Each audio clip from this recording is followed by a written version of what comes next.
So you're going to get under here because if the radius is here, right, we followed that up.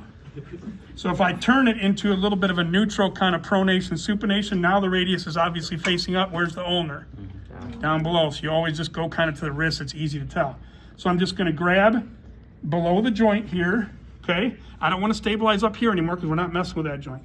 Find where the radius is at, stabilize the ulna, and I'm moving the radius. Okay, you can hold it. If it's painful with the thumb, you can try to find exactly where it's at and spread out the surface area. You can hold it there. I mean, you might hold it for 30, 40 seconds here. If your hands get tired, take a break. Who's your football team? Football team? Yeah. Like what team I like? Yeah, NFL. Oh, Colts. So you might want to get a little bit extra force in there on a Colts fan.